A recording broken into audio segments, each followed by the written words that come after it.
Hey yo, Twisted here with the Opener Sorcery, and today we're going to be going ahead and talking about nature spirits. Now, today I am actually joined by, obviously, Devi and Lono, the usual co-hosts and partners in crime when it comes to the Opener Sorcery. And this particular subject follows, which was quite a while ago that I went ahead and did this one on my own, the topic of panpsychism and animism and all those sorts of things. And this kind of, you could say, is an expansion on that, right? In the sense of, the different types of nature spirits or, different types of consciousnesses associated with nature and such. And, before going ahead and, I guess I'm not going to reiterate what was stated in that particular one all too much. I will allude to it later on, potentially. But, just generally speaking, right? I just want to go ahead and cover the four sorts of elemental, spirits and just that sort of thing, at least from the Western magical framework, and then kind of just open the floor and see what both of these lovely individuals have in mind when they think of nature spirits. The different types and variations, different lores, mythos, all that sort of thing. So, just generally speaking, when it comes to the different types of elementals from a Western magical framework, based on, I'll go from the quote unquote highest to the quote unquote lowest of that attribution, not including Aether or Spirit as the more so highest, all encompassing one, but from fire down to earth, I'll go ahead and do it like this. So, the first one, fire, right? We have salamanders and that sort of thing, right? And granted, when you think of salamanders, you think of reptilian creatures and all that sort of thing. It's just a general catch-all term. Just like the rest of these, does not necessarily mean that these characteristics that we associate with these names particularly go ahead and are completely one for one. It's just a general classification and term, and all that, for at least from what I've found. And Now, then I must ask, where did you pick this up? Because this mythos for fire salamanders comes from a specific place, and I think people should know about it. One of them is Japan, because they've got the biggest salamander in the world. And the other place is where you live, Twisted. Not specifically, but just the coast. And if you could mention that. are you talking about where I presently live, or are you talking about No, no, where I used to live? that just comes from the East Coast. Um, I've Oh, heard East I've Coast of heard the that. U.S. I've never like this is like honestly that you start out on this. I need to say I have not heard the term fire salamander in a very long time, like 6 years. Oh yes, oh yes, That and is definitely something that comes from it's a specific area, and the last time I heard, I was in North Carolina. So wow, oh yeah. Well, this is I all of will these say stuff that. are very I should say temperamental or geologically temperamental. So they live in a very small or they exist in a small area, but they somewhat overlap in certain things. So it's very odd figuring out everything. Oh yes. In terms of where I got these general classifications and all that sort of thing, this is from my understanding of a Western magical perspective and classification based which a lot of these sorts of things in Western magical school of thought classification, whether you want to say it's stuff like witchcraft or actual ceremonial magic or those sorts of things, right? Whether it's the occult or new agey shit or whatever. A lot of it is based off Greco-Roman names, titles, and attributions, and all that sort of thing. But yeah, so as you mentioned, the salamanders and all of that being the fire. Once again, the reptilian aspect of it, you know, as I said before, it's not always necessarily one for one in every single case. Like, oh, salamanders are just, reptiles, what have you. But yeah, like when we think of like dragons, for example, like, fire breathing dragons and stuff like that, that's a heavy attribution that is in fact given. And of course, dragons are not, just from, as you mentioned, like, Japan, or like you said something about the East Coast of the U.S. having particular attributions of the name salamanders and all that sort of thing. Which I'm guessing you're alluding to. More so Native American sorts of lore and things of that nature. If you happen to think of anything throughout the discussion of the element of fire, fire elementals or fire spirits within Native American lore, because I know that's more so your flavor. Um, but yeah, just generally speaking, like it's something that of course encompasses the whole globe. Obviously dragons being present within all the mythos pretty damn much. And of course, not even just fire breathing dragons, but other ones as well. But uh, I digress. Let me go ahead with the rest of these sorts of things, like the different classifications or associations you could say, and then once again open the floor up and all of that. So then I guess we're going to go with the more so modern hermetic, Golden Dawn sort of hierarchy of elements. Then we have the undines or the undines. I'm probably mispronouncing it, but just generally speaking, that's the water spirits, right? And that, of course, can go ahead and encompasses many different things that I'm sure we'll be touching upon quite a bit throughout this conversation. The element of water and its fluidity, and the different sorts of consciousnesses and entities that are associated with this. Um, and then going to air, we'll go with sylphs, air spirits, air elementals, all that sort of thing. And like prior to us doing this conversation, happened to go ahead and have a group discussion within our group of friends about like fays and fairies and all that sort of thing. And granted, while it is not necessarily always just this particular element, a lot of times when people think of fairies, they think of like wind spirits, like the little pixies, the little fairies, the wings flapping and all that sort of thing. But of course, it can be more so all encompassing in a general term. But that's just kind of like the stereotype of what we happen to go ahead and associate with those sorts of things.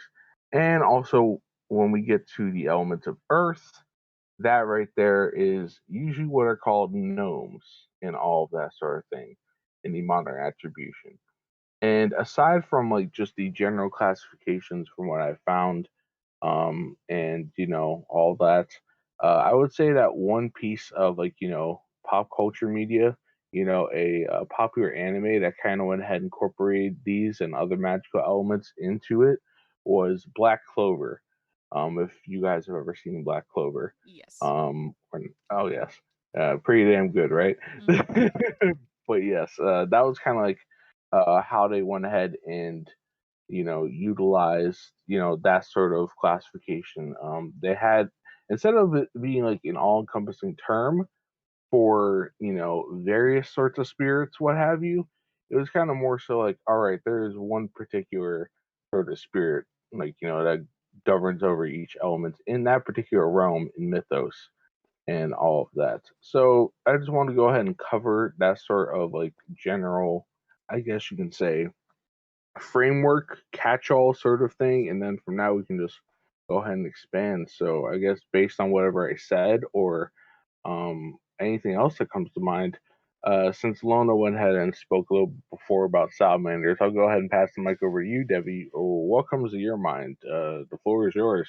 Okay, well, in terms of just elemental spirits, so I want to preface this by saying I got several of them in my backyard.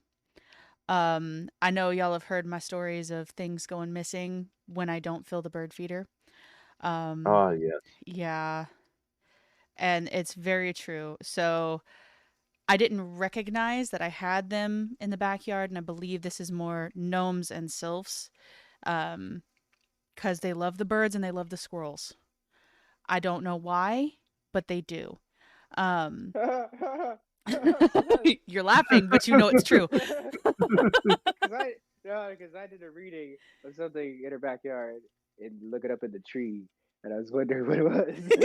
Now I know. Yes, I have lots of them in the backyard. I didn't know it at first, but when I put up the bird feeder for the first time, I had been missing my wedding ring for roughly 2 years. And within a couple of days, my youngest child actually found my wedding band out in the backyard in pristine condition, no dirt, no dents, nothing. And so I sat there for a little No bit. I weather was damage at like, all. not weathered in the least. And for me, anytime I was working in the backyard, like going in the dirt and anything, I would never I would never put my wedding band out there. I would never even bring it out there. Um, I was very notorious for not even wearing it majority of the time because I was afraid that it was going to get squished. And I've had it stuck on my finger before. No, thank you. I'm good. Um, so she found it, and then I was like, oh, we got creatures, we got critters. Got you. Excellent. Cool. So, that kind of brings awareness to me. Um, they've literally taken my earbuds before because I left the bird feeder unfilled for like 3 days. My bad. I'm so sorry, guys. So sorry. I try not to forget, but sometimes I do. Um, they do that a lot, but they also protect the house. So it is an exchange, decently equivalent, and they are a little mischievous, but they keep the place pretty clean. They keep the place pretty good. And in terms of like the trees and everything, there is very much that symbiotic relationship. We have like a whole spiritual ecosystem over here. And then it also brings another story. So one of my friends, she is more of a Tejano practitioner. Um, I haven't spoken to her in a while. Miss her so much. Um, but she told me of an experience going out with another group of women, and they were going out to a desert area over in El Paso, and just being able to like be with the land and be out there, and do their ceremony. And they each took like a little bit of a rock from the area, and everybody felt weird, and they were supposed to, especially when you're going to a place that you haven't been there before, you ask the land for permission. You ask the elementals of that area for permission before you do ritual, because you are literally invading their territory to do so, and you are asking for their power to do so. So each of them asked, but they didn't recognize whenever they got the answer of no. They didn't recognize that they had not been given permission. And so everything felt off, everything felt weird. Um, and then on the way back, she called me. She's like, "This feels weird. I don't know what happened." I go, "Did you get permission?" And she goes, "We all asked, but," and I'm like, "You didn't get permission then. If you asked, but you don't have a definitive yes, or you didn't feel like, yes, I am welcome, I am loved, I am in this area and I am able to do this, then no, you are not. You are trespassing at that point." And so they actually, because each of them had like taken just like a little bit of pebbles or rocks from the area, from like a dry riverbed or whatnot, um, they actually drove back out there and put everything back and apologized and gave offerings to apologize to the spirits of the area, because that's very, very important. We work with these energies, we work with these spirits. These are like base energies that work around us every single day. So it is super, super important to respect them as they respect us, just as beings in general. And to that point, I definitely agree that, like, an analogy that, I say quite often amongst you guys, and I likely have in regards to what has been recorded for the channel, that sort of symbiotic relationship that, humans have with, elements of nature. Usually I use the examples of plants and trees, right? in the sense of, we as humans, we go ahead and we suck up tons of oxygen. Well, it's not purely just the element oxygen, but, mostly oxygen, other things that, we need to survive through the act of breathing. And then we exhale carbon dioxide, right?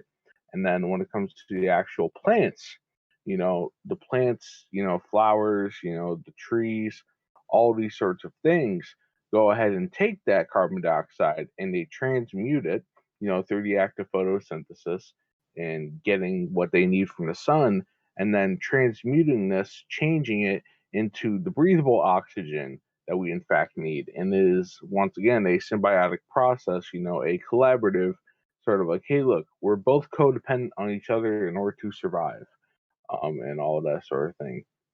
Hence the whole ecological sort of crises, or at least the sort of worries that we as a modern world have when it comes to, say, like, the Amazon rainforest going ahead and getting and cut down continually, or just like, deforestation, all these sorts of things, to which various extents, I agree with, but at the same time, I disagree with some of those elements. But I'm not going to get in terms of ecology discussion at the moment or go down that avenue.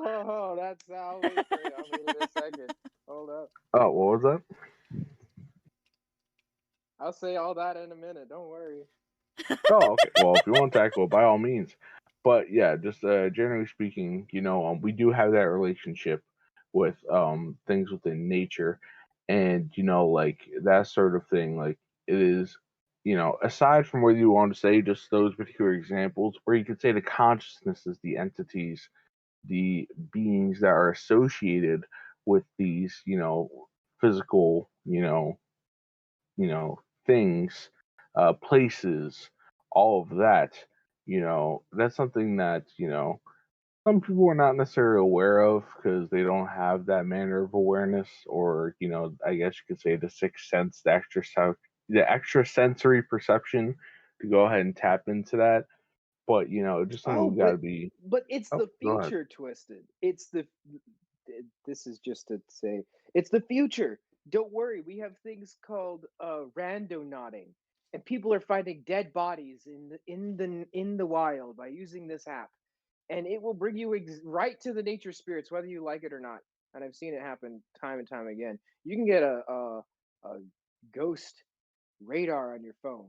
It's really easy to to connect with this realm of spirits, even if you are in, like, you know nothing about ghosts or anything. You don't know anything. You can still go Bigfoot hunting, which is weird. So Oh, yeah. Yeah, and I believe, just for reference, when it comes to the particular app that you're talking about, for using that, it's called GhostCom Radar, something that you and I have toyed around with and played around with before, and all that sort of thing. To go ahead and try to denote, oh, hey, look, there's different spirits or entities or what have you within your general vicinity, and then like on the particular app, it kind of comes with like a random number generated sort of like text, or at least supposedly it is, right? That is trying mhm. to go ahead and encapsulate a message that is being translated, all that sort of thing. I go ahead and urge people Are to you go ahead and, guys familiar oh, with Randonautica or Randonauts? well, Or go ahead. real quick, let me just finish my point on the app. Like, I encourage people to go ahead and try that particular app out, and test it out for Yeah. yourself, see whether it's legitimate or not, or bunk. But yes, it should be available on the Google Play Store, or whatever sort of app marketplace. A little bit of promo, I guess, for that particular app. But yeah, in terms of Yeah. like rando nodding and all sort of thing, I know you've spoken about it before quite a few times, but that was like That's a another long app time ago. actually. So the first app is Ghostcom Radar, and this Yeah. the other app is Randonautica. So I was involved with Randonauts before they got the app and before the dead body was found and all this crazy stuff. I was involved with the design and use of the original, like, Discord bot version, and it was on Telegram. And Yes. the stuff that they were doing at that time, it was nothing compared to what people have done now and all the crazy stuff. So I mean, if you just Google it, you'll find out all of the weird things that you can access with that app, um, and more information about it. But that's like a one-way ticket to the nature realm right there, unless you go straight out to the forest. Um, it, Oh yes. it's it's everywhere, but we don't see it. People ignore Oh it. yes. Oh yes. Yes. And by going ahead and just taking time to go out into nature, as the meme goes, touch grass and all that sort of thing, and actually allow yourself to be in tune with you know forest and all that. I know it sounds all fucking new agey or like hippy dippy when I go ahead and say that, but there actually is legitimacy to it, and just like taking time to be like, you know what, no distractions of your cell phone or, whatever sort of technological device you have around you, no concerns of, oh, yes, I have to work, I have to go do, my 9 to 5 or whatever sort of profession you have. Oh, I have to go do, my parenting duties or whatever the case may be. Like if you go ahead and just spend some time in nature and relax, whether it's on camping trip or just for like, a couple hours or what have you may be surprised as to what you find. I know that you and of yourself, Debbie, definitely enjoy when you are able to go ahead and do those sorts of things. And I guess what exactly have you found in those sorts of experiences, if anything comes to mind at the particular moment? Oh gosh. Of actually being able to go out in nature and just like be in it. Oh. Um so I might not be able to differentiate what kind of spirits they are, but definitely feeling surrounded by them and just being able to breathe. And it's almost like coming back to yourself instead of being so focused with each task, um, and getting it done and using life as a means to an end versus the journey and experience of. So, oh gosh, I don't even know where to begin with that one. Yikes. So when I was a Well, kid, you know what? when Oh, I go was a ahead. kid, Go ahead. we would go up to Oklahoma every other weekend. And I would spend so much time just outside on the land with the horses and playing in the creeks and we were in the middle of freaking nowhere. And honestly, if I could find this place on a map again, I would live out there 100% of the time, no joke. But the entire land was magical. It was alive. It was breathing. In fact, like we've spoken about like happy places or like those mental places that you go just to breathe and relax. And my happy place is actually based on the main pasture in that land in Oklahoma. Um, and just feeling at peace and feeling like everything was good again. So experiences with the spirits, I would sit there and I would talk to the water all the time. Um, catching the little lightning bugs, catching the oh my gosh, I forget what they're crawdads. Just being a kid. Um, but the elemental spirits, they love children. And I will tell you, they will protect us like no matter what. They absolutely will. There were several times where my dumbass almost got bit by snakes. Um, and we're Ooh. talking copperheads. We're talking cottonmouths. Like there was viciousness going on, and almost attacked by a wild emu, which that is a story in and of itself. I didn't realize that emus were actually in Oklahoma. That thing was demonic. I don't know what hell beast possessed that thing, but it was scary as fuck. Um, just watching that big old thing come running up a dry creek bed and just staring at me and my brother, and we're just sitting there going, are we seeing this? Are we hallucinating? Is this real? Um, but absolutely being protected by earth spirits and air spirits and really the water spirits as well, because we did a bunch of dangerous shit that we shouldn't have done, and we came out completely unscathed. Like my brother flipping a four-wheeler over on himself when he was like 10 and coming out no broken bones, nothing. Like there are just people that are loved by the land. And honestly, as children, I do believe children are definitely in that category. Oh yes. I will say though that like generally speaking, like children being loved by the land. Um, while I do agree with that general sort of like association, I will say that probably varies from location to individual child and all that sort of thing because obviously bad stuff happens to Tragedy people happens, yes. regardless. Yes, of course. As well as like you could say because of whatever factors like a even if it's not something as like oh people dying or shit like that like um you may just go ahead and as you ask like oh your friends who are adults but they went ahead and asked for permission from like the land what have you and they said no. Of course like there's going to be that sort of decisiveness by a particular land Oh, absolutely. as well and all that sort of thing.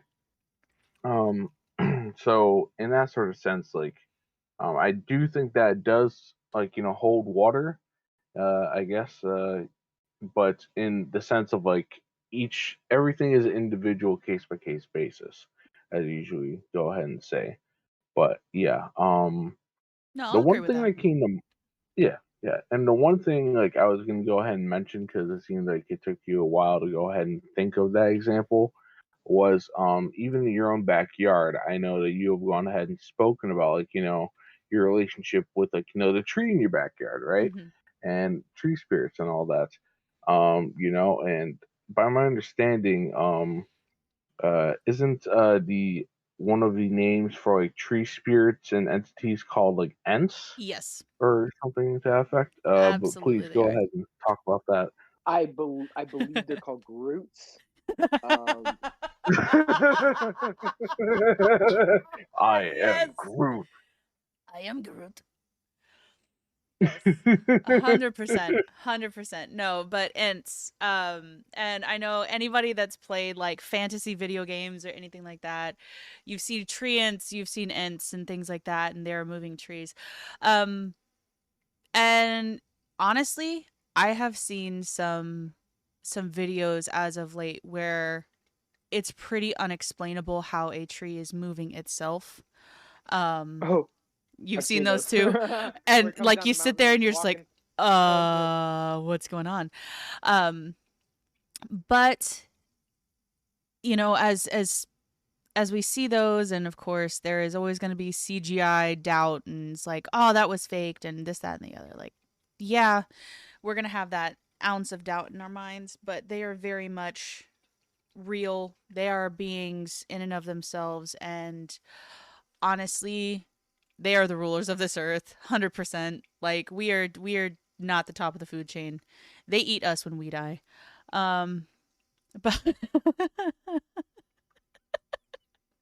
that just sounds dark. Um,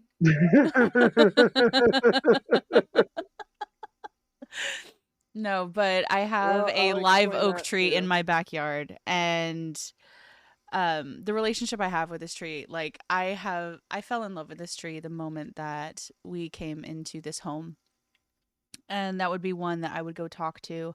And there's also one out in the front yard. It's a magnolia. So I talked to the magnolia and I talked to the live oak in the backyard, but I've always had a special relationship with oak trees. But that could just be, me being a summer kid, right? June babies. Yay. Um, because apparently there is a correlation in terms of Nordic, I believe. I can't remember 100%. Um, but in that, speaking to the tree has reached out. It's definitely that kind of symbiotic relationship where it helps me process negativity. But that negativity is alchemized in it and it's used as energy in it. So it's not just like, oh hey, here's my shit. Um, you know, it's unuseful or like I'm burdening you. It's like, oh, that's useful. Yeah. I could use that. Um, Yes. but very much so. Like if anything, that will make me the saddest to not have that tree whenever I move. Like 100%. And I might ask the tree if I can take like a clipping and then grow one of its babies or whatnot in the new place that I go. Um, Baby's clone. Yes. yes, Whatever because you want to refer to it as. yes, but you know what I mean. Yes. Yeah. Although like I do not have a green thumb, so that will take magic in and of itself to make that happen. I got to learn how to keep things alive that are not mammals. Great. Yeah. Mammals, um. I'm good. Animals, I'm good. Plants, ooh. Like I can't even keep the Oh yeah. bamboo alive. Good God. Oh Uh yeah. I got you. When I think of like tree spirits and like ents, just use some like pop culture references and all that. Like immediately what comes to mind is like the ents, the tree folk from Lord of the Rings. Especially from like the Two Towers onwards, and then also I know that you'll probably appreciate this, maybe even a little bit more so. The Whomping Willow from Harry Potter oh my God, and yes. all of that. Yeah. Okay. Well, see, there you go. That excited reaction says it all. I'm in my But 30s. yeah. I am allowed to be a Harry Potter freak. That's my childhood. Hey, listen, my childhood as well, and all this sort of thing, and of course to whatever extent for Lono as well. But yeah, that's just what happens to come to mind for myself when I think of like tree spirits and all that. But what about you, Lono? What do you think of when it comes to the different sorts of like tree folk, tree spirits? Things within the plant realm that you have gone ahead and Oh, good found. lord! Get ready for 2 hours of non-stop tree action. No, Yes. but for real, let me just start off with this. There is multiple realms in the spirit world, including the ancestral realm, the astral plane, the the literal akashic record, and so much more. Now, the plant realm literally has its own place there, and I don't go in there at all. For the reason being, it's the biggest out of all of them. You thought that the akashic record is what it is. The akashic record only exists because the tree realm. All the books in the akashic record are made out of the tree realm. So even though the akashic record is all encompassing, um, there's a lot of trees in there, and people don't realize this. Uh, and I wanted to start it off with just a description of Pan, the god of the trees. Like the jolly green giant. Can you guys hear me? All right. Oh yes, we can hear you. Yes, you're Okay. talking about Pan. Yeah, just fine. So Pan, he's the horned god, right? Or somewhat. I Also that's known as I'm pretty Cernunos. Cernunos. I'm kind of fuzzy on all of that. But if I remember correctly, he sits at like the top of the tree realm, right? He represents this entire section of spirits, and there's a lot of them.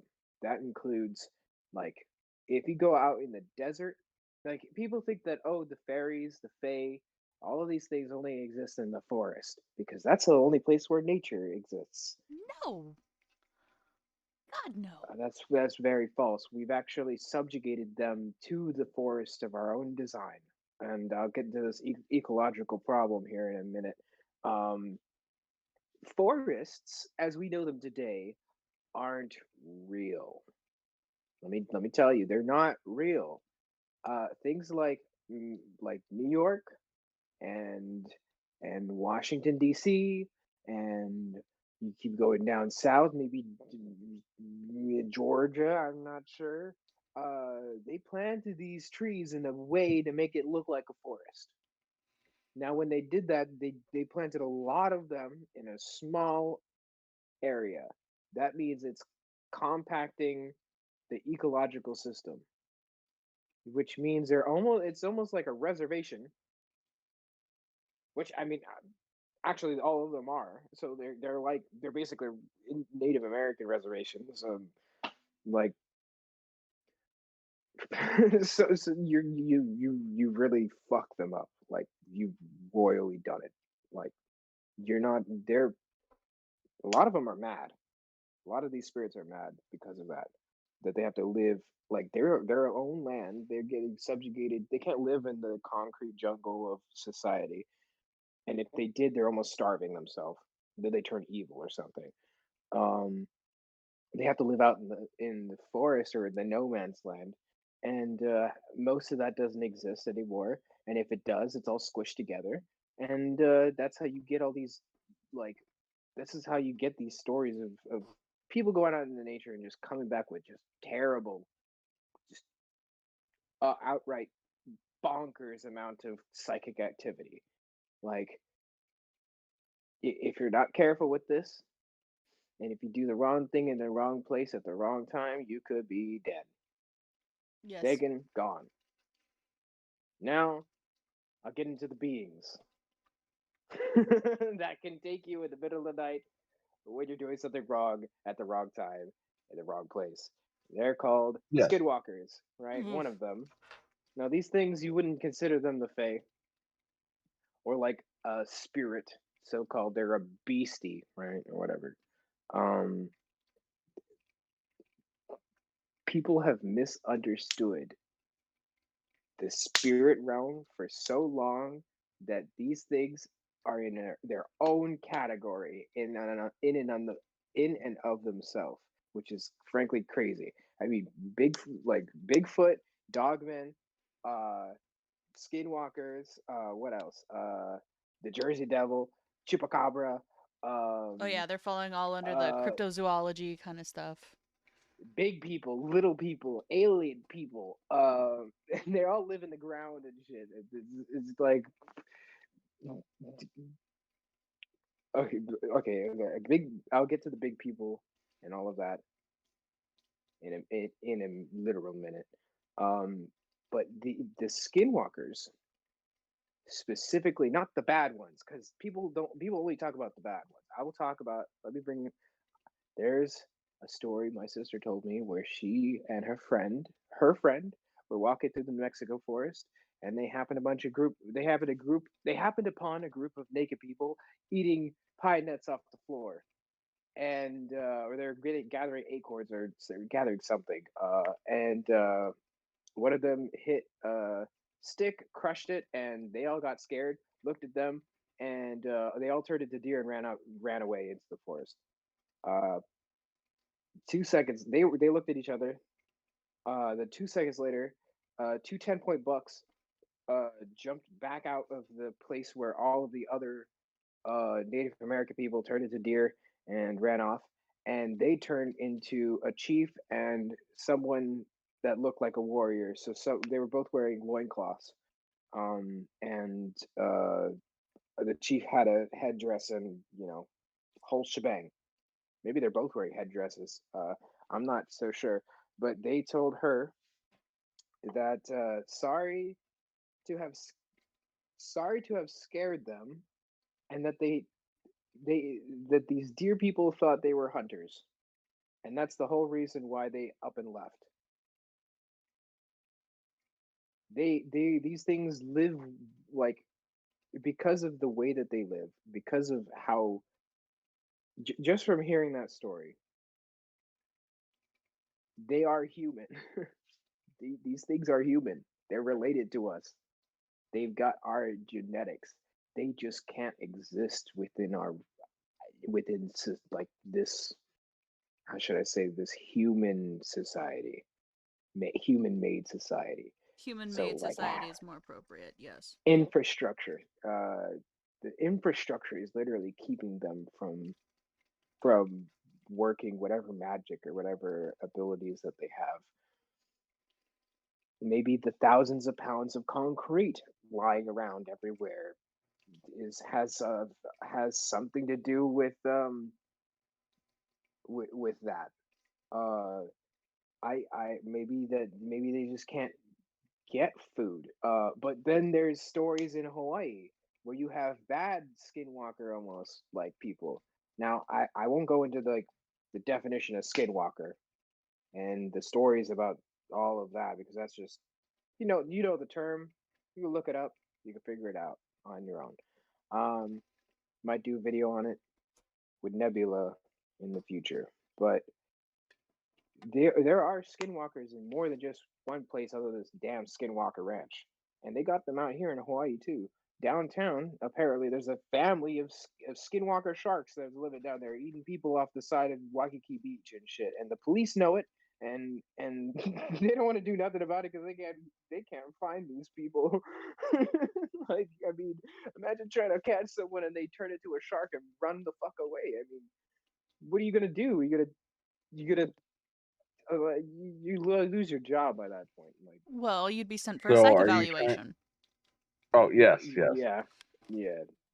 So are you trying to say that when it comes to Waikiki Beach, that there is a relative uptick No, that's of shark bites and attacks as opposed to other places in Hawaii or other no. places just generally? My personal thing is that they just hate people catching their waves, and they just surf all day long, and they're just tired of people jacking their like literally taking the wave right from underneath them. I've seen it happen a hundred times. Like people just get beat the hell up. It's just wave rage, or beach rage, or something, because they don't really need to. eh, They could just eat. They're not just taking anyone. These are people like they're like people go missing and shit. Like um and they're not like hobos. So even the hobos go missing. We don't care about them because we really don't know. These are like tourists and shit. So, but that's not the only thing that's down there. Now, Waikiki Beach used to be if you think about it, they used to sacrifice thousands and thousands of people there. It used to be called the Royal uh, Cove because all of the blood of the thousands of people being sacrificed there turned the blood or the water red, and all of the iron in the blood actually made these clams just grow fucking huge. We had some huge clams here, or we had them, which is why it's called fucking Pearl Harbor. Um, People don't care about that either. We don't even know where the pearls from those clams.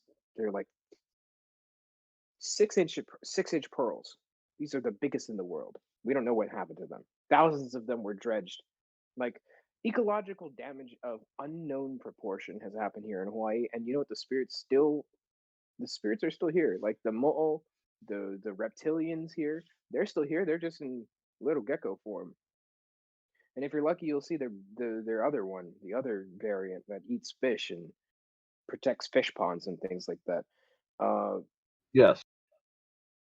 but get just getting back on the topic of skinwalkers and shape shifting humans and things of that nature, things that are related to humans. Now, the mo'o or reptilians, even though they are considered an alien now, have been living here and are technically related to us somehow, very distant. I mean, they have the same shape, arm, arm. I mean, Allah, arm, arm, leg, leg, head, right? Um, Arm, leg, arm, head. If you're yeah, using the acronym from the Nation of Islam and Five Percenters. yep. Jesus. Okay. Uh, But then there's also the gods of Hawaii, which are in fact like they're not only like the Hawaiians, which is very weird. Oh They're almost like Indians, and I could say this because I'm half Indian, and I'll go into the Indian aspect in a second when I travel across the ocean in my head. But just the Pacific Islanders, they regard everything as part of the spirit realm or nature realm, but which is weird because now the whole island is a nature realm in its own right. It exists. It has a like it's in a genealogy, as in people who are related to these islands. Like they put it down as like their highest descendant, like their great grandmother in oh yes, their yes. If you family look at the line. mythological stories when it And comes to because of that, the infrastructure here gets negated. So the spirits just do whatever they want to here because the island itself is a realm. yes. Yes, to put it in more so general terms, like the actual mythology of Hawaii in of itself states, at least from my own, general understanding, that the people there are derived from the land. They are, that the land is their ancestors, right? Like the land Hmm. has these gods and goddesses that actually went ahead and brought them about, just went ahead and you could say birthed them out, and all that sort of thing. Granted, you could say that sort of thing for a lot of different mythologies out there, but especially with those of the Hawaiian nature, because for those who don't know, just like Lono here, I happen to live a big chunk of my life on the Hawaiian islands and such. And hearing different stories and the tales when I was particularly young, and just like if you ever like even if you haven't heard any of that, just if you've ever taken a trip, to the islands, right? Whichever one it could be. It could be the Big Island, could be Oahu, could be Maui, could be Kauai, or any of them, right? You'll get a sense that like, all right, you know what? Like things are a bit different here. And granted, you can go ahead and say that like, one of the particular chakra centers, in terms of the earth. So obviously we're talking about nature spirits, right? And the what we refer to as Gaia, which is a Greco-Roman title, right? For like, Mother Earth, Mother Nature, all that sort of thing, right? Just as we humans have our own like, chakra systems, and of course usually attributed as seven, at least here in It the West, I but think different it's sorts of like, considered a gate now or something, but it's well, related to the yeah, same if you do ley lines, it's on the same ley line as the Great Pyramids oh uh yes, that's what I was getting onto, yes, The Bermuda Triangle. Um, there's also one more I can't remember what. oh yes. Maybe But the Stonehenge. different chakra centers, the different chakra nodes, like gates, whatever title or whatever you want to relate to it, right? Energy centers, right? Where there's a particular sort of like a energy density that is different than other places on the earth. Hawaii happens to be home to one of them, either previously or currently.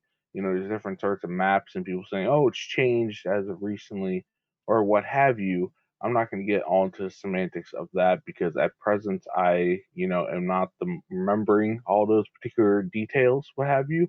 And that would probably be a conversation in of itself. But yes, so generally speaking, if you go to Hawaii, you can tell that things are more so naturalistic in, you could say, the vibe or the aesthetic or just the feeling of the land in of itself. So what Lono is saying, I can say experientially, I think is rather accurate and all of that. And one thing I Everything is did a want. spirit here. Oh yeah, well, Everything is what? part of the nature realm here, and Oh yeah, it's like that movie Hayao Miyazaki's Spirited Away, where the water is a dude living. The bathhouse has a person has a representation for it. All of the things in the bathhouse are their own. representations of Japanese spirits. Like Oh yes, yes, it's its and own functional realm of yes, itself. yes, you're actually touching on quite a few things in And what you've been specifically, saying. the each island each island has a liaison to this realm for each of the Yes. islands. So each island has its own realm, and each of the islands has its own liaison to give messages to the people from what the island wants. So the kahunas are like the chief wizards or witches, or mostly wizards, right? Um, but they're like the chiefs, the chief interpreters of the island, and that job specifically falls upon the kahuna of the island. And there's since there's 8 major islands, there's 8 major kahunas, and and this was before uh, Kamehameha unified the islands. So this is going back thousands of years. It's only recently that we had no kahuna, no teaching, no history or anything like that to help us. Oh yes. And you have gone ahead and touched on several points that I do want to go ahead and like more so like revisit, right now in this conversation, and all that, and kind of give them a little more so air to breathe, you could say, a little more of a focus. Oh yes. So before I go on to like some of the things that you mentioned in particular, I did want to go ahead and touch upon like the subject of trees in themselves, right? Like in the sense of like Oh just a little more yeah. so of the symbolic importance of them, right? Especially And here, where every god is a literal flower, and they have like every fucking flower has a story related to it, and it's like a whole shebang. And to go in and the weird thing is that you can, if you make them into giant lays, the chemicals within the flowers interact with the whole thing and the ritual and the chanting and the frequency, and it can make dead people alive oh yes, and yes. just So crazy things. utilizing lays, or for those who don't know what those are, just the flower necklaces that you may have seen, like Mhm. stereotypical, like Hawaiian imagery and all that sort of thing. You're saying that there is some sort of a spiritual ritualistic component to them. Is that correct? Yes, yeah. You have to be part of a certain bloodline. And it was just a weird part of Polynesian mythology that Oh yes. But the gets overlooked. actual thing that I wanted to cover was like trees, right? So we talked about like Ents, we talked about tree folk, we talked about like them being living beings and all that sort of thing. But like from a symbolic, sort of like nature of things, right? Like you have yourself like the tree of life as like a system, as a representation of all these different aspects of interconnected realms, as you're talking about the nature realm or this, that, and the third. And just to go ahead and name drop a couple of those, which of course we can discuss in whatever elaboration is felt to be necessary, or of course for those listening, you can go ahead and look more so up on your own, because there's plenty of material out there.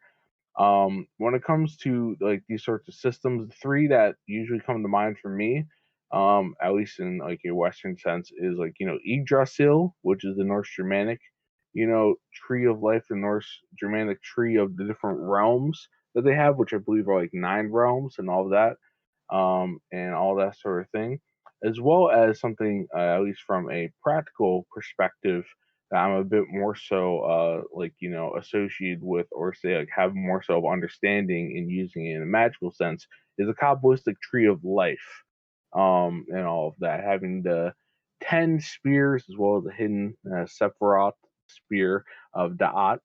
And then of course on like that's kind of like the above ground actual growing tree from the earth to the heavens, and all of that sort of thing. But of course, like relative to that, on the flip side, you got the Klippoth, you got the tree of death in the Kabbalistic system, and that having its own 10 full spears as well as a a space where Da'at would be on the tree of life.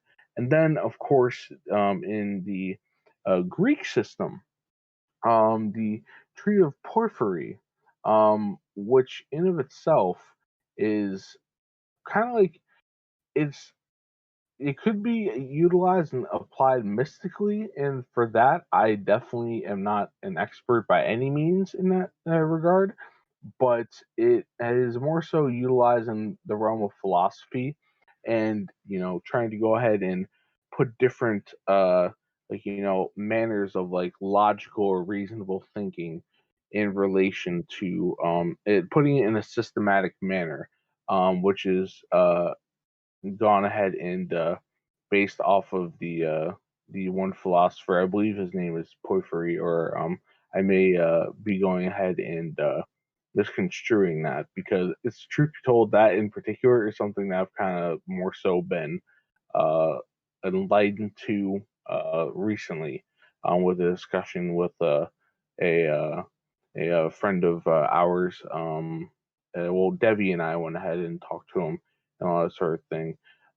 But yes, so just generally speaking, those are the sorts of that's what comes to mind in terms of frameworks of like how the tree in of itself goes ahead and is symbolic and integral to the metaphysical aspect of things. Oh, and how can I go ahead and not mention, like, at the top of things in the Western sense of, like, the tree of knowledge of good and evil, and the tree of life within the Genesis story, and all of that sort of thing. And there's plenty of other sorts of aspects of trees within the Bible.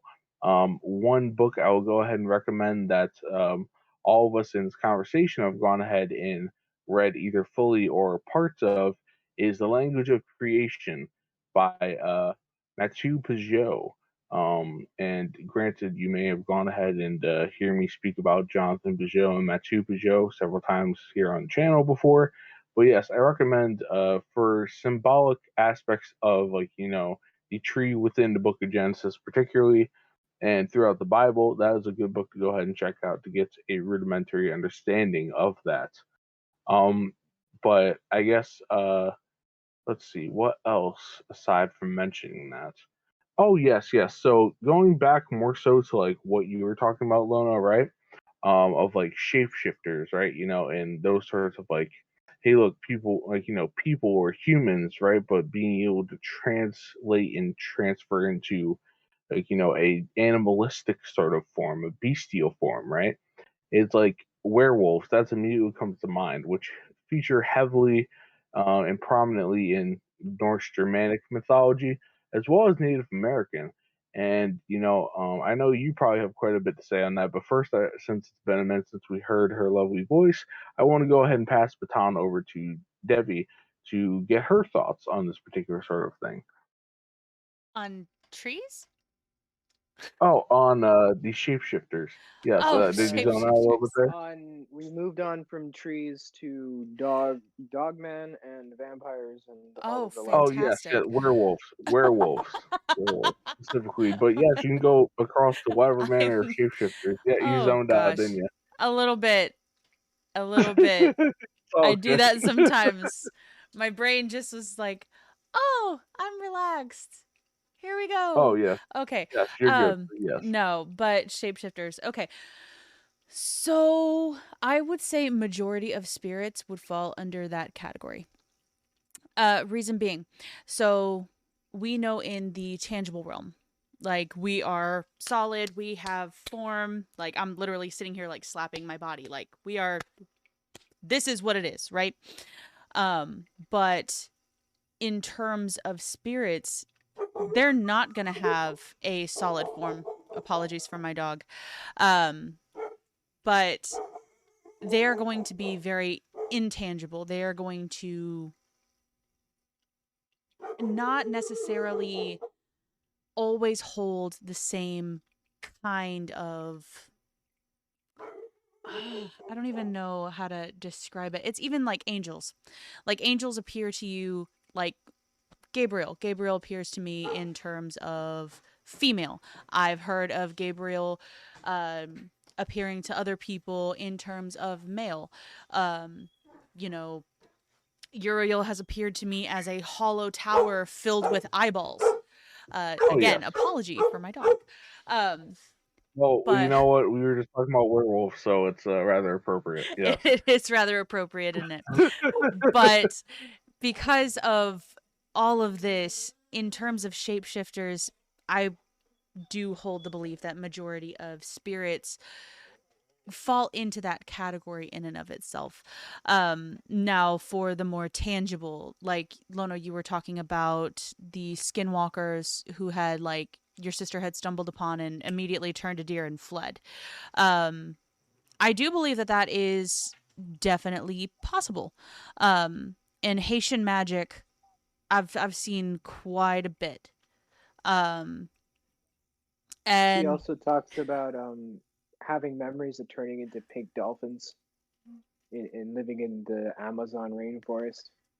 And when she told me that, I didn't believe her. I was like, haha, yeah, right, sis. And then two months later, I saw a video on the National British Museum, talking about artifacts of dolphin tooth necklaces, pink dolphin tooth necklaces that allowed people to change into dolphins from the Amazon, and it oh proved her right. And I was like, what the hell? yeah, oh yeah. Whoa, that's real. And Oh yeah. No, but Haitian magic, that one's more vengeful from what I understand.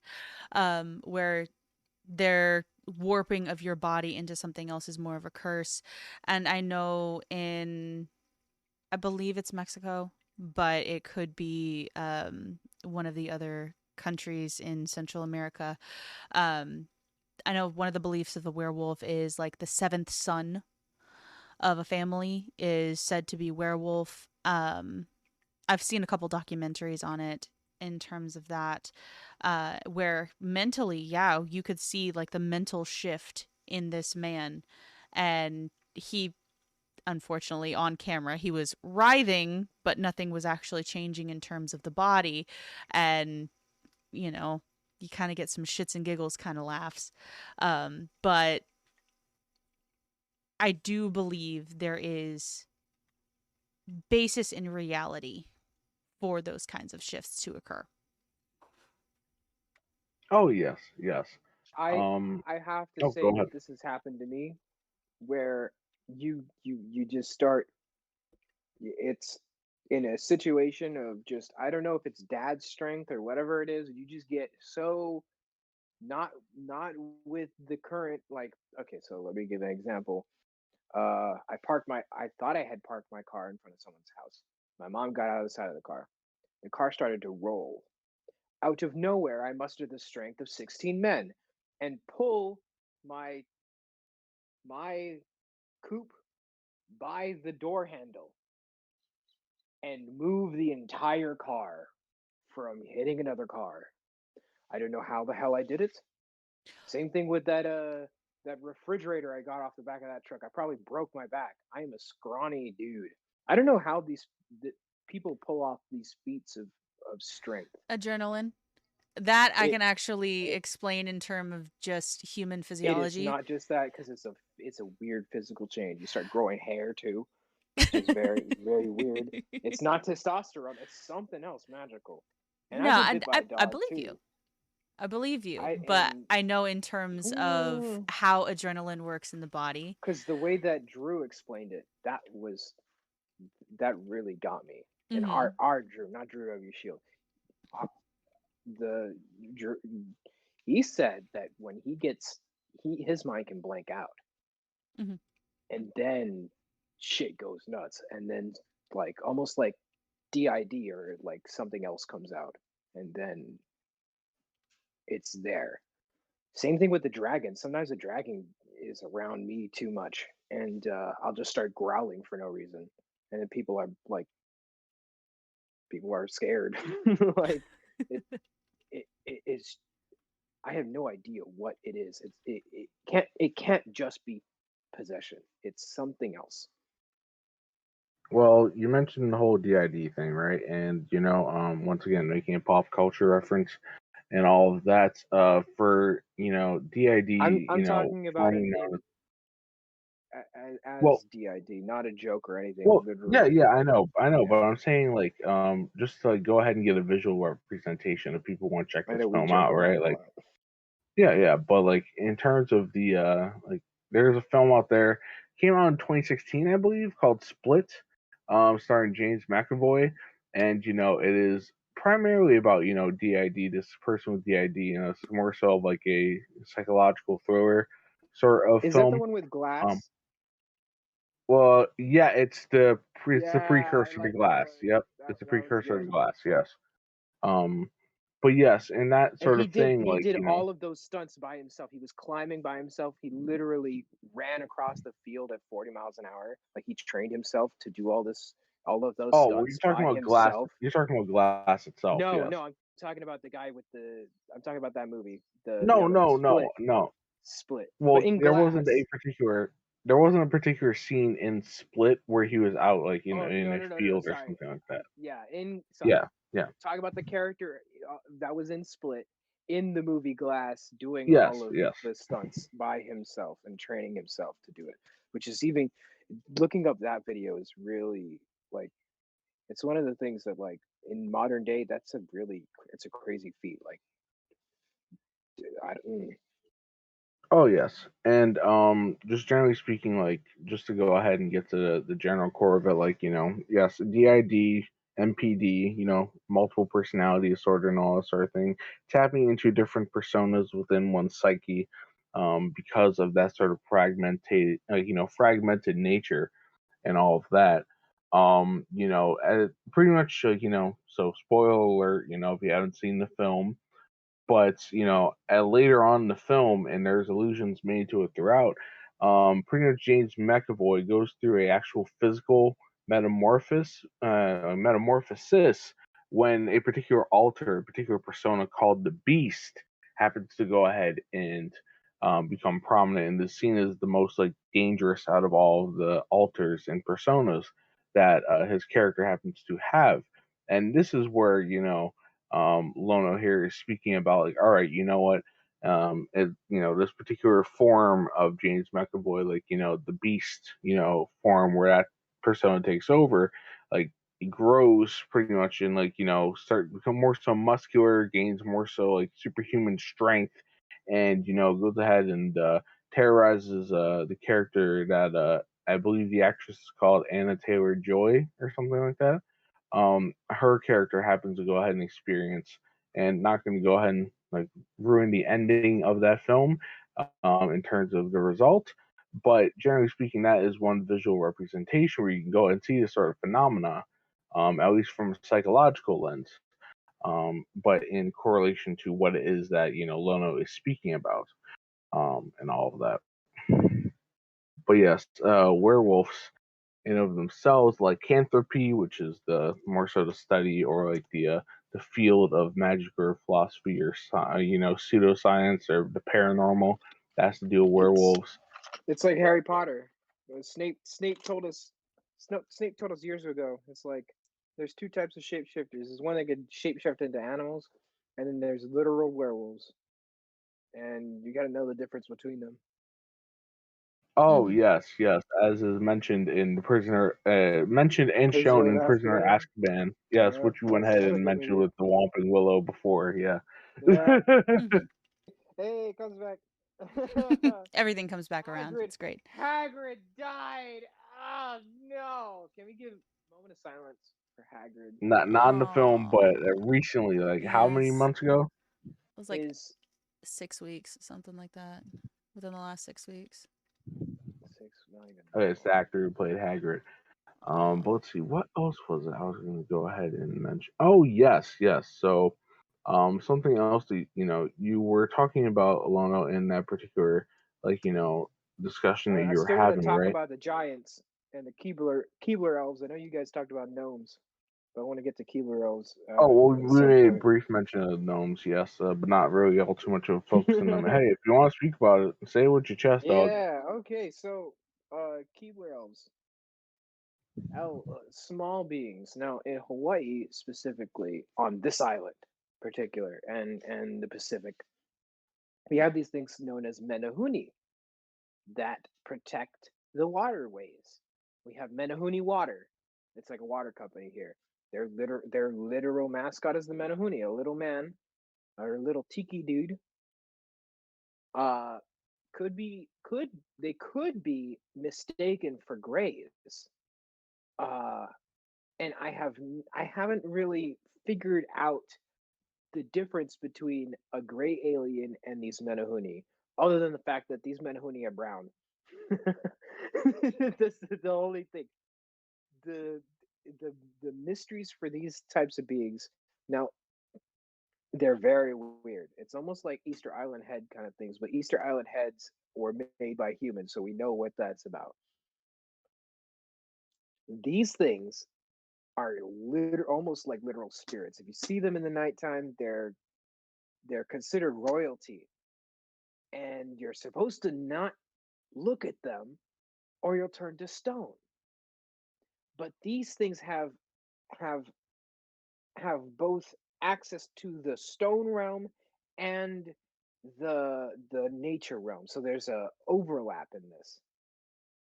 So these Menehune are also known for building things. So they'll build temples, they'll build structures. They've been known to build walls and things. Very, very, very, very, very, very, very straight walls, as in walls that point directly to Easter Island, walls that point directly to Fiji, walls that point directly to the North Star all the time, 90 degrees with a variation of 0.001% deviation on the angle of attack. So these are and they're found at the edges of the Big Island. These are not normal things. Now, if you go more west, there's Menehune that live in New Zealand, and they are documented by the New Zealanders, and it's a really good documentary. I tell it to everyone. Go look it up.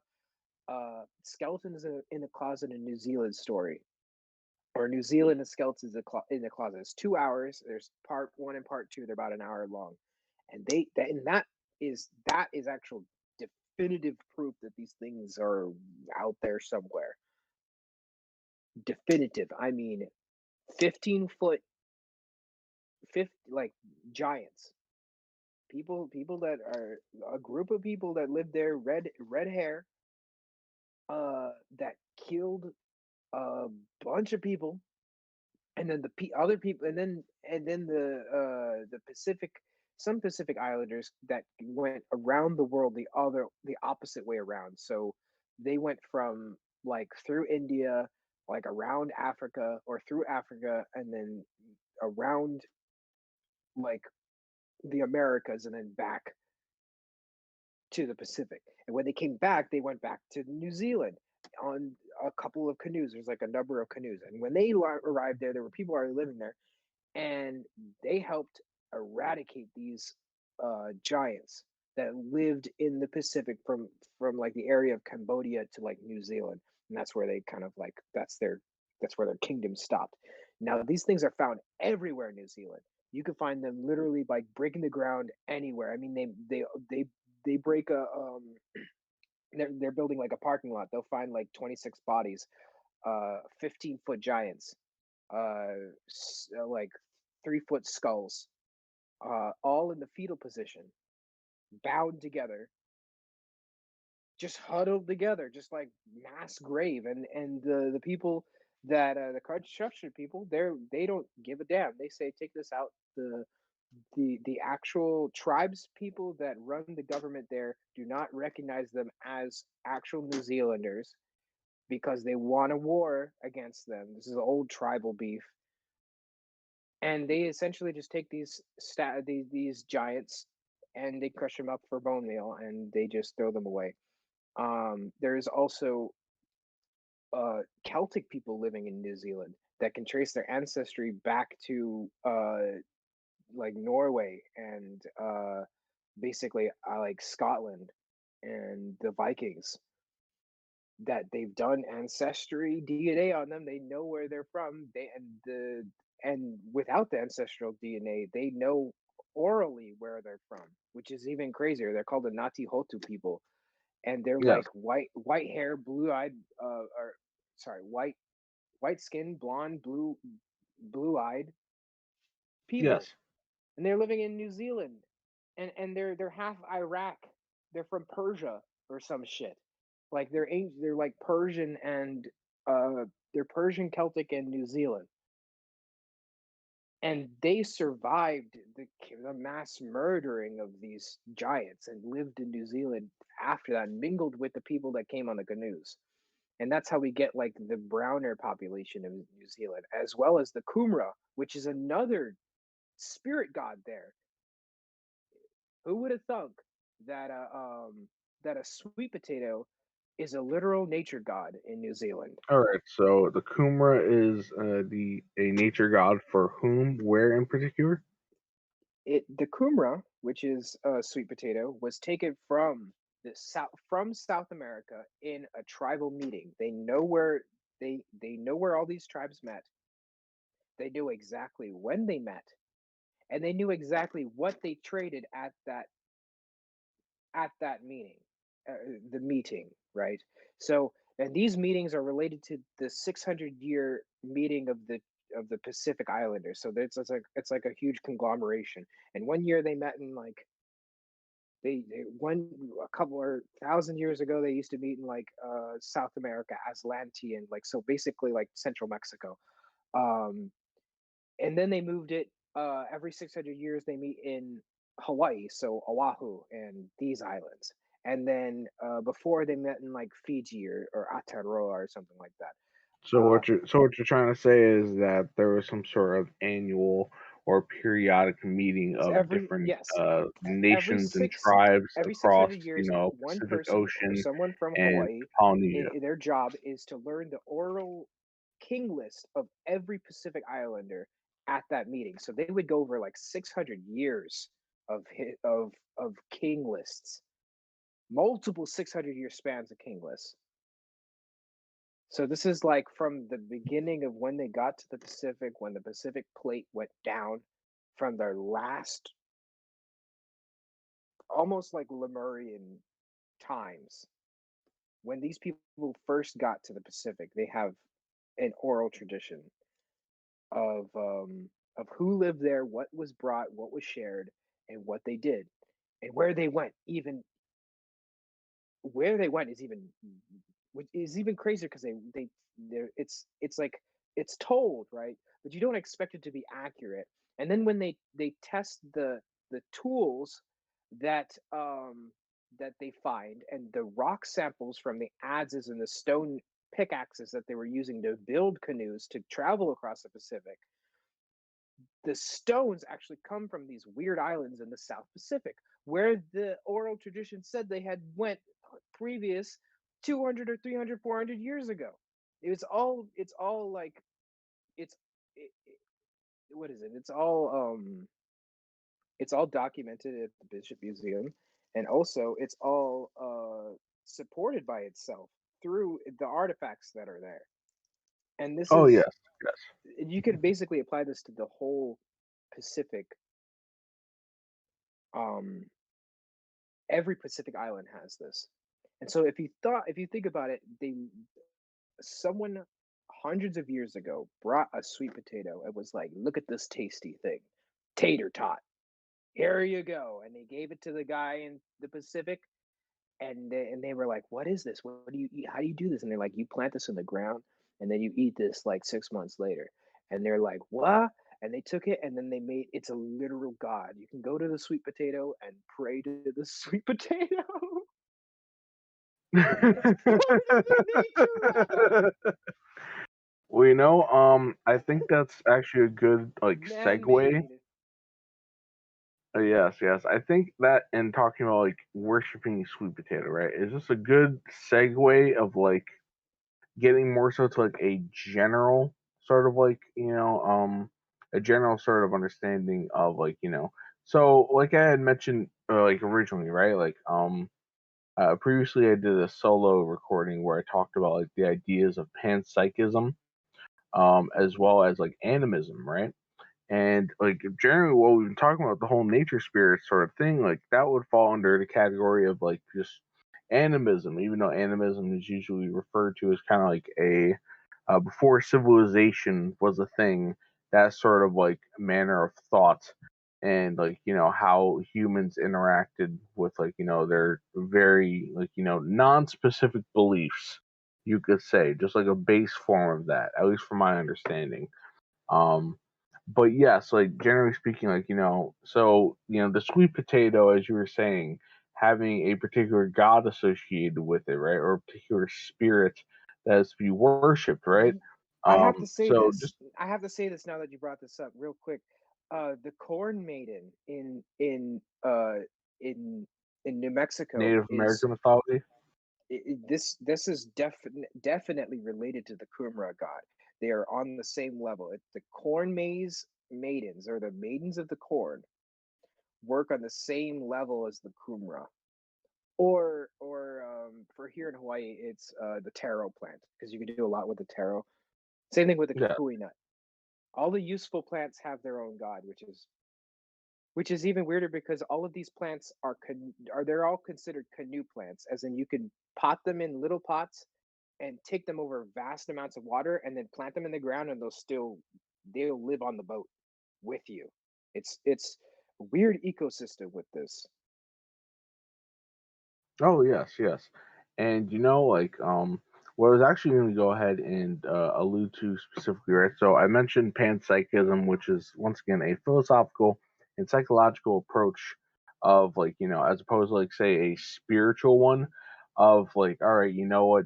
There's manners of consciousness that are able to be identified, engaged. Like it's a theory of that, but from once again the more so scientific lens, which, truth be told, back in the good old days of like, at least the Greco-Roman understanding, there's more so of a tie-in with the metaphysical and the, you could say just the physical, right?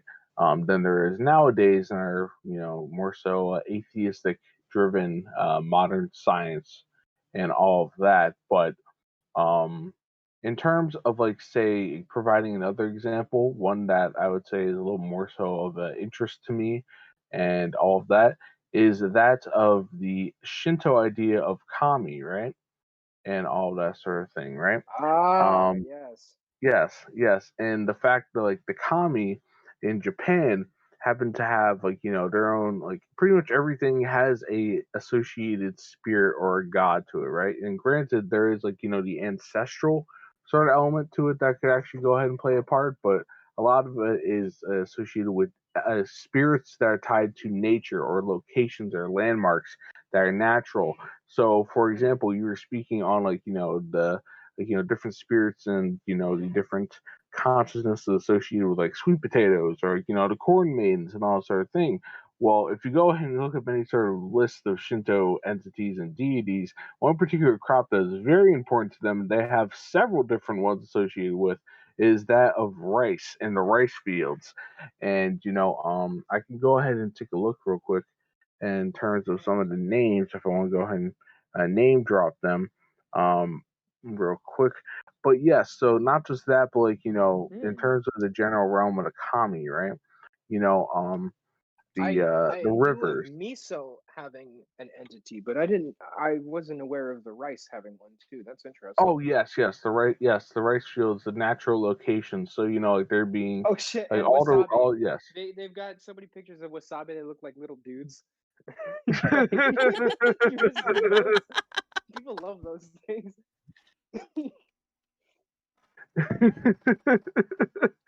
Yeah, dude. But yeah, there's like there's quite a few sorts of like gods and entities that are associated with the crops, like of rice and such.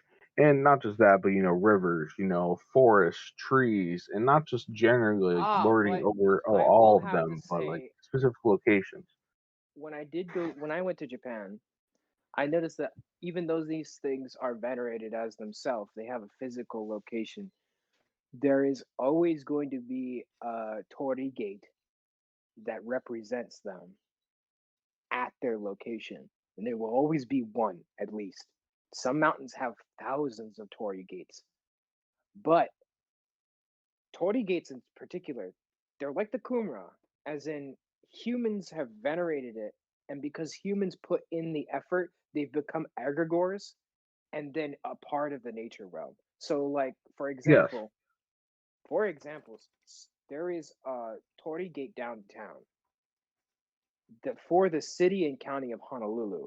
And if you don't know about the city and county of Honolulu, the city and county of Honolulu is every single island in this island chain. That's the spirit gate for this entire state. It is a very weird object. I've gone through it multiple times, and when I did do it, I almost went crazy. So watch yourself with that shit. It don't disrespect it at all. Don't feel No. like it's not the same thing as like a mountain, because it definitely fucking is. Oh, Like, absolutely it is. I mean, Torii gates, whoa. what are they used for? They are there for that veneration, they are there for that appreciation, right?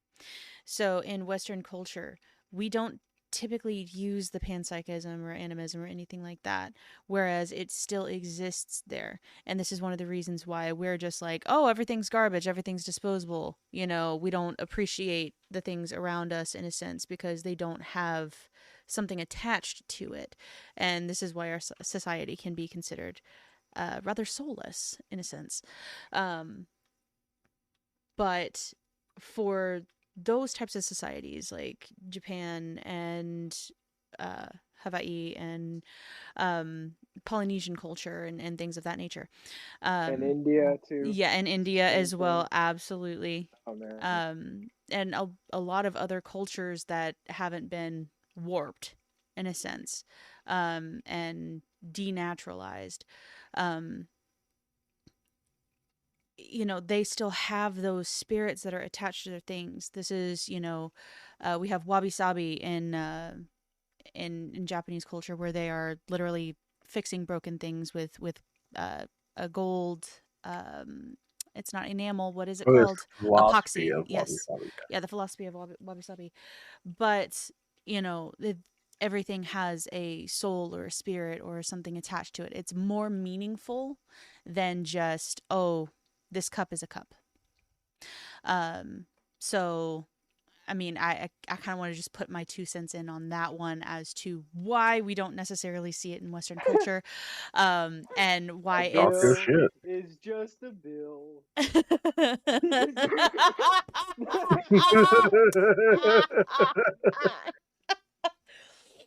No, but I mean, it is a difference of, I guess, infusion into things. So like I've said before, I'm a history geek, right? I love my history. Yeah.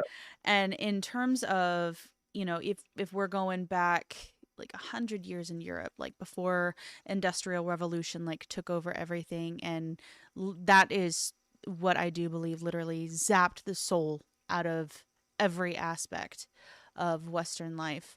In addition to like them just wanting to crush old traditions because it didn't fit with the um, more Christian way, I suppose.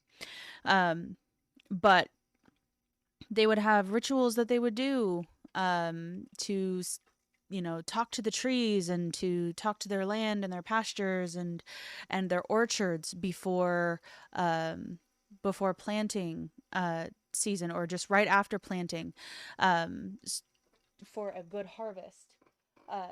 So it and that is one of the places we get, you know, wassail from, which is like the weirdest freaking word ever. But um it's that's part of their rituals to appreciate the land for good harvest. That was back in 1800s. Yeah, 1800s, but it's a lot older than that. Um but we've stopped doing majority of those things, I think, because we lost the meaning of them, because we lost the spirits associated with them. Oh yes, yes. And as I had mentioned before, going ahead and like finding some examples of like some kami that are associated with like foodstuffs, like nature spirits that are associated with like agriculture in general, right? So a couple of them, and looking up a couple lists I had in my bookmarks that kind of like just stood out as examples is, and I may butcher these pronunciations because I don't speak Japanese, but oh well, so be it. We got Ame no Wakahiko, who is the god of grains. We got Kaya no Hime, the goddess of vegetation, grass, and fields. We also have Akuko Nochi, who is believed to be the ancestor of trees. So we were talking quite a bit about trees beforehand and all that sort of thing. And there being various other ones for like rice in particular in the rice fields and so on and so forth. But that's just a couple of them that happen to stick out to me. But also, not just within the realm of say, the Japanese like Shinto kami and all that sort of thing, but also when it comes to the more so natural African religions and pantheons, right? Having like different associations with different elements of agriculture and all of that, and pretty much just like another example that's probably like less talked about and covered. And granted, I know you've mentioned hoodoo and voodoo beforehand, and that being derived from like say the African, in particular the Yoruba and all that sort of pantheon, and then like that being translated over to the Afro Caribbean, which is kind of like a blend of like the African as well as like Christian, like more so modern Christian, like things, and kind of like mixing that inter like the combination of those, and all that sort of thing. But yeah, so generally speaking, I think that there's many examples to be seen, and it just takes a little bit of searching of like, what? There are entities, there are different gods, goddesses associated, whether you want to say a general catch all term for, all the different like, elements of nature or, the specific ones as well. And granted, some of the things that we allude to somewhat, but didn't really speak all too much so far on is like, we talked about gnomes, right? And all of that. And, like the little, like, troll, like, not troll, but, the more so like, I'm trying to think, the garden gnomes, right? The garden gnomes that we see like in people's yards or what have you, that a lot of people like having, and looks like this cutesy little thing and all that, but also could be up to mischievous stuff, as well as like something we may be a little more so familiar with, is like leprechauns and that sort of story, especially when it comes around St. Patrick's Day time and all of that. Those being, nature spirits that are a bit more mischievous, and you could say, like, in terms of mischievous behavior, kind of go along more so with like the terminology of like the Fae, at least how it's modernly associated and conceived. Because while that's more so of a general term and its actual like, origin, once again, it's kind of been like hyper specified into like little winged creatures that fly around and are more so airy in nature, as opposed to just like, oh yes, they are generally like mystical beings regardless of their elements, what have you, and all of that, whether it be like, fae or fairies or, pixies. Pixies in particular, I believe that's the proper term specifically, or one of them for like the more so like little winged creatures That and bite. all of that. But, oh, go ahead. They bite. Oh, they bite. Okay, we'll talk about Not much to talk about. Just they bite. it. Just know they bite. Okay, so what you're saying is that they are a bit mischievous and they're a little more so aggressive in their nature and Yes. all that sort of thing. For those who may happen to encounter them. Oh yes. Trying to think. Oh yes. So more so in, like the realm of like, one thing we haven't touched on all too much is like the Udine or water spirits even, right? Undine. And all that sort of thing. So general sorts of associations, but just to name drop some of those particular types of like undine, undine sort of spirits, right? And of course, if you guys want to elaborate in particular more so, feel free and welcome to. But like some that come to mind, like once again from like a more so Greco-Roman perspective, is like mermaids and like water nymphs, in particular, and such. And of course, like different, like there's many different water spirits or creatures that have been documented throughout history and all that, and not just in the realm of like thinking about it magically or mythologically, of like these sorts of creatures existing in the past, but to bring up a term that was used before, like within the realm of cryptozoology or the paranormal, cryptids, all of those sorts of things. One that I'm sure that all of us here talking here are familiar with, as well as I think a good chance that quite a few people out there listening to this are familiar with, is that of the Loch Ness monster. And like that being more so of a Scottish derived tale. And since we're going into the realm of cryptozoology, Lona, this is your department. Definitely for sure if you want to go ahead and speak on that. If you are still present. I gotta Oh, find there this. you go. I gotta find a quote. Oh, okay. So, yes, while you're finding that quote, I guess just more things to generally mention while he's going ahead and looking up something. Cryptozoology and cryptids, right? So that you could say, if you think that these things exist, right? For those who may think that, or of course, to each everyone do your own research and come to your own discernment of this sort of thing. But like other examples of these sorts of things is like Bigfoot, or or Sasquatch as alternatively named, um, you know, unicorns, dragons as alluded to before, whether it's in the fire breathing sense and associated with like the salamander sort of classification, or we're just talking about any sort of reptilian creatures, Okay. what have you. Oh, go ahead. Champ is a piece of wood. Nessie is a piece of plastic with a piece of wood tied to it. Ogopogo is a fucking plesiosaur. Yes, yes.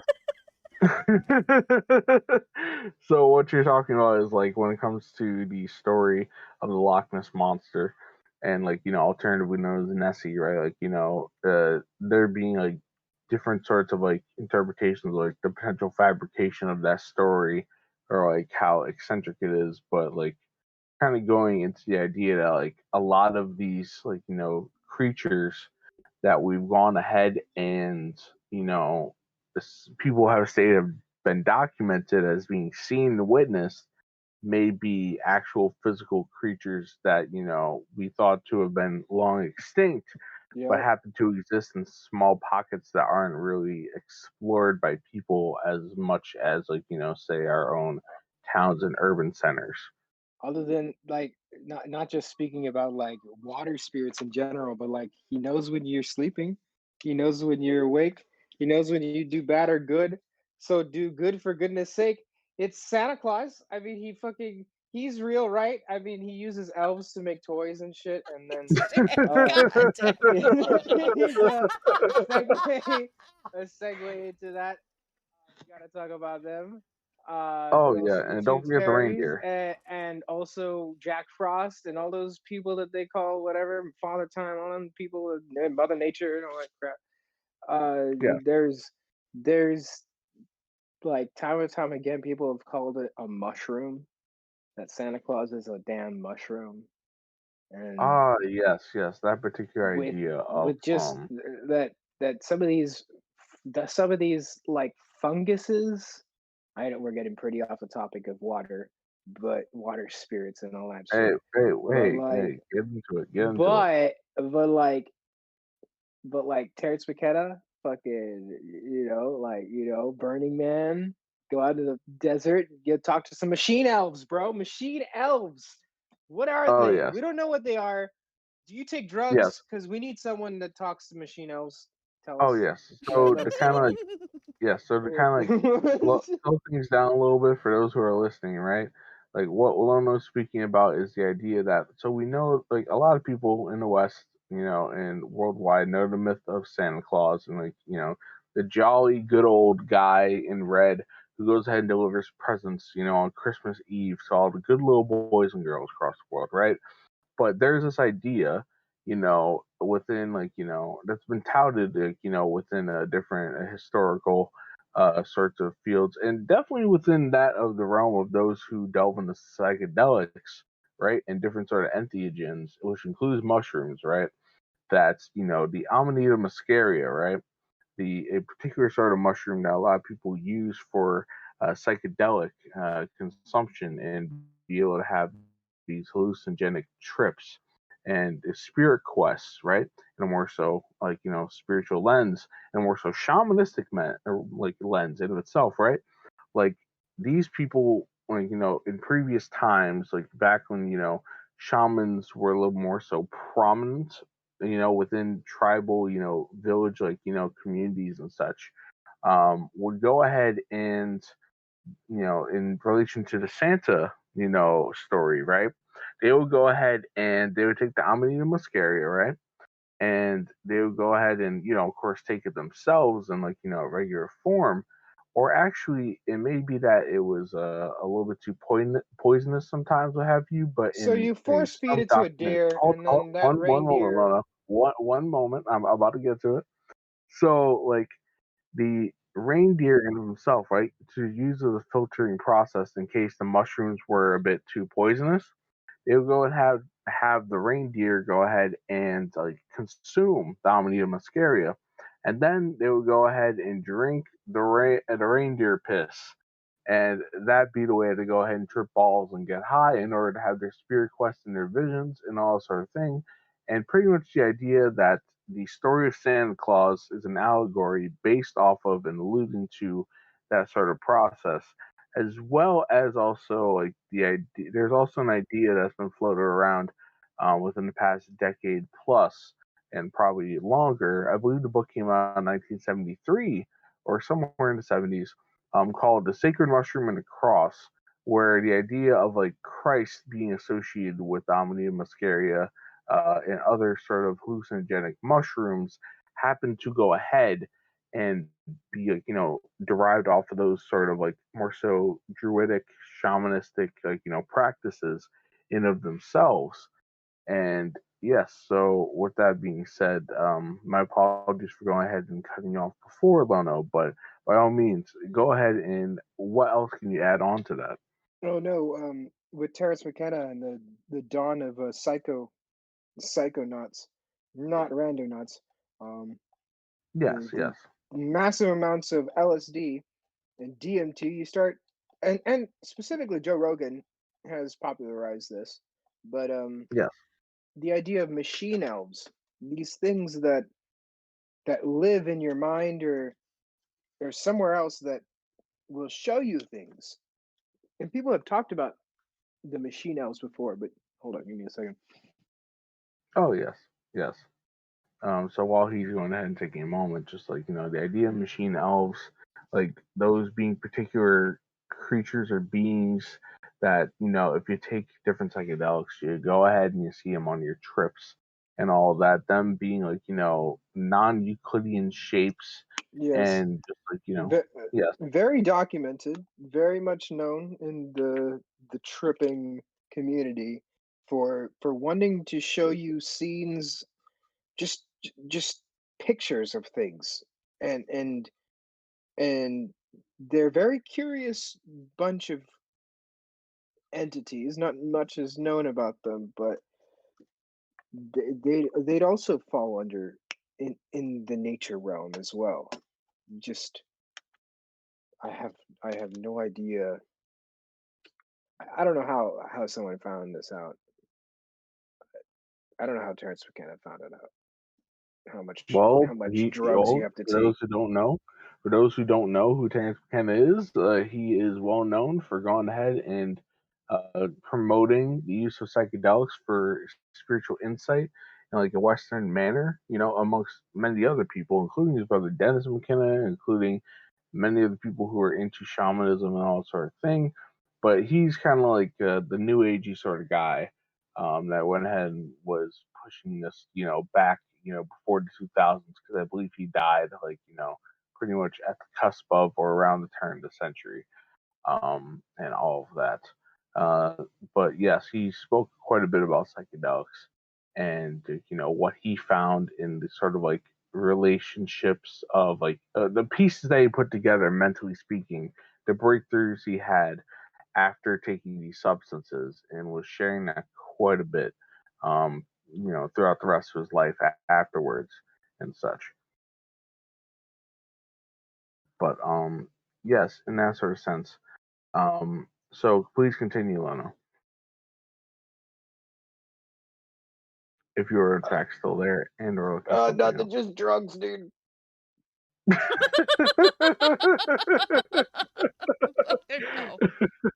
No. I'm guessing I'm guessing that you're partaking the good old Mary Jane, aren't you? That's what that's all about right We there. saved the best one for last.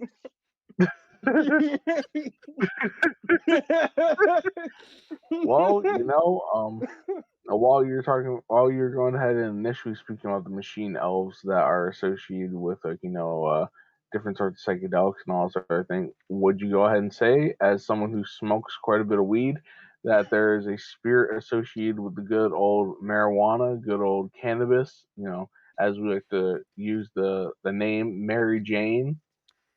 Yeah, and you know what? It's so proliferant that she made it into Spider-Man. So there you go. Oh God. Well, yeah, I'm not gonna lie. When it comes to the humor in Spider-Man, definitely something that's appreciated by quite a few stoners out there. So it definitely makes sense.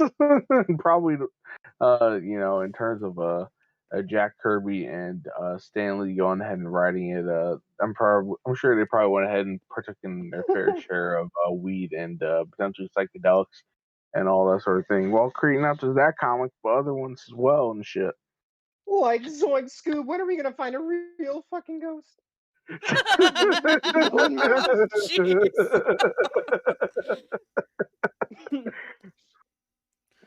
That's basically all I have to say about the. Well, there's also on the topic of Leviathan and pools of water.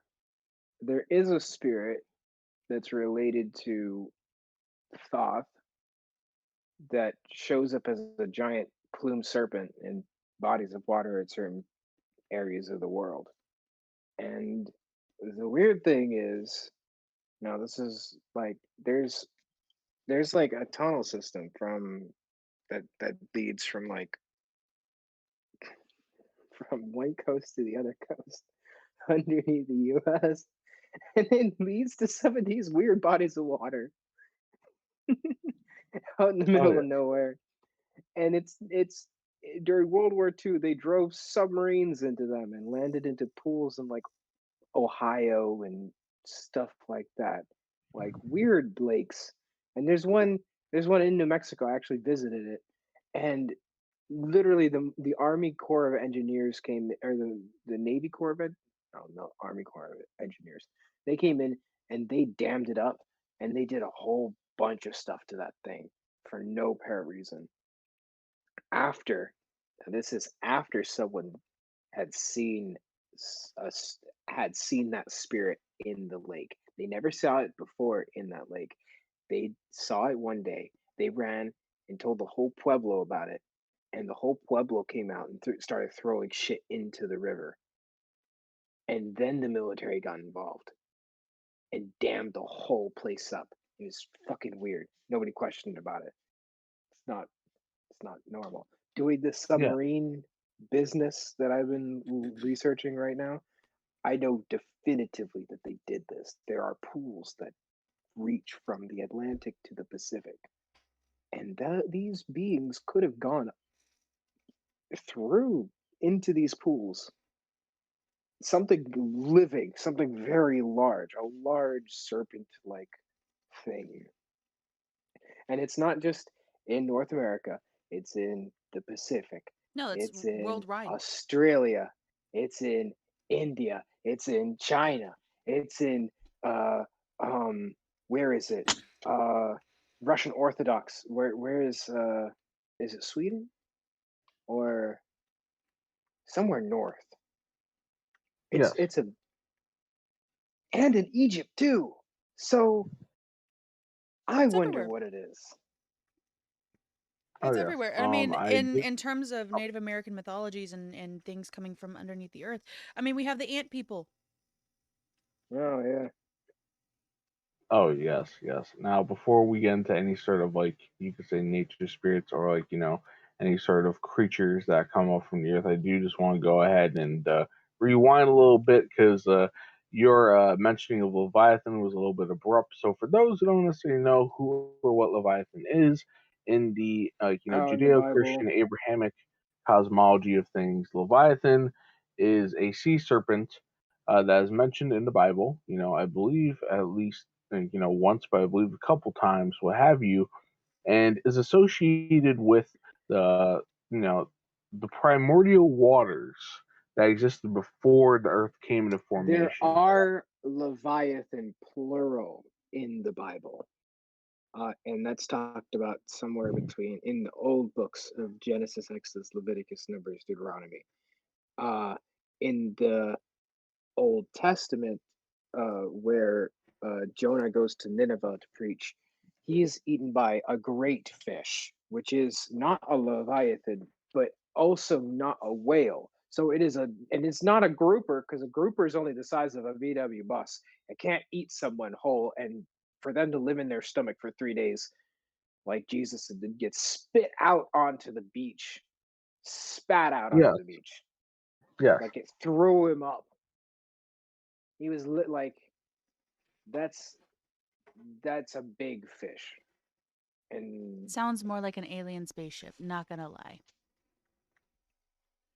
that's a big Just saying. kahuna. except it was alive. Hey, So Yes, so no matter what you're saying, it's still alive, yes, which is creepy. not really. oh, yes, but esoterically speaking, when it comes to Leviathan, right? So a sea serpent, a dragon, that in terms of like how it is associated. Once again, my familiarity from a practical sense happens to be with the Kabbalism and Tree of Life and all that. So using that particular model, there's a different like spears and sephira and all that sort of thing. But I mentioned the hidden spear of Da'at.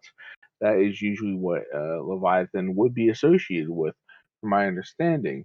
As well as potentially, if we're talking about outside of the system of formation, right?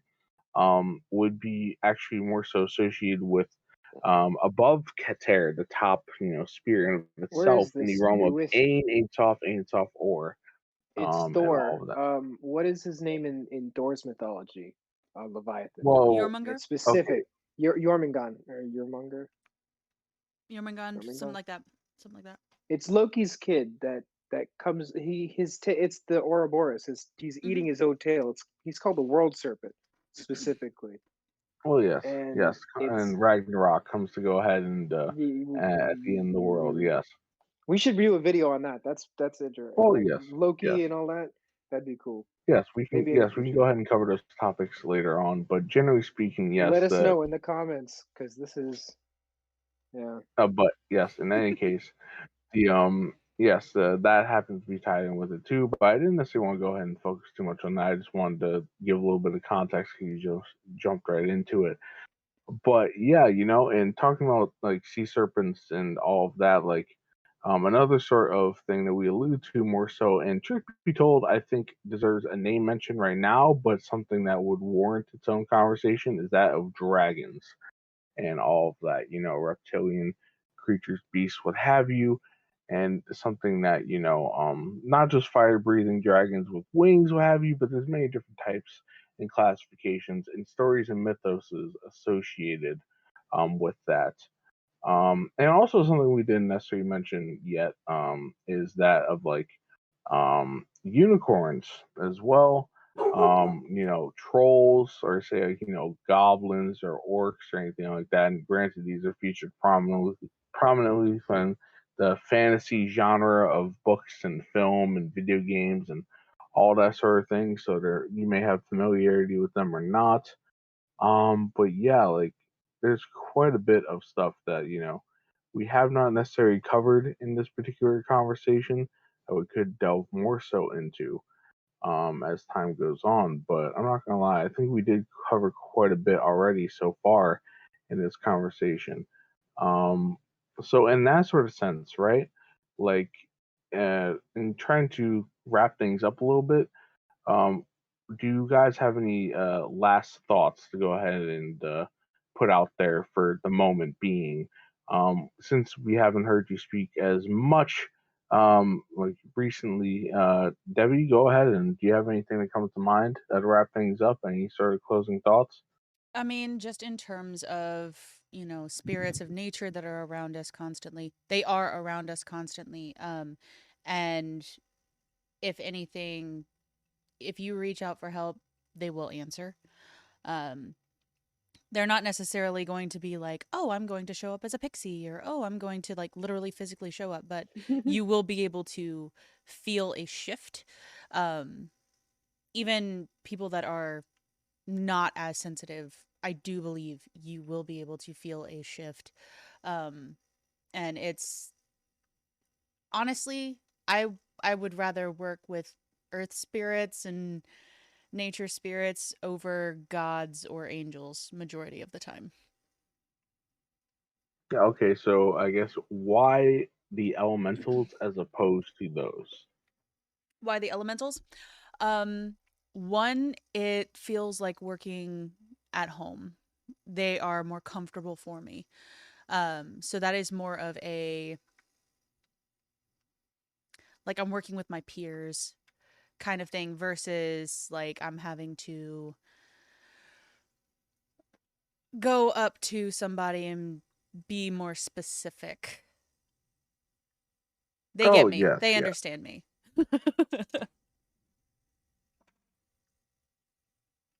Oh yes. And in that sort of sense, any other additional thoughts? Be like the radish spirit. Always like the radish spirit.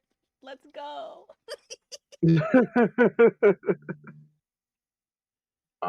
But yes, how about you, Lono? Do you happen to have any sort of like closing thoughts for this particular conversation? Trying to think. What was that? No, not really. No? You think you went ahead and said your piece? Yeah. Oh, all right then. Well, in that sort of sense, obviously this conversation and like a lot of things discussed can be like brought up in a bit more expansive sense later on and all of that. But for now, this shall be it. So, for everyone here, Devi Lono, and myself, Twisted, right? This is Twisted with Open Sorcery, and stay frosty, Neguses. Peace.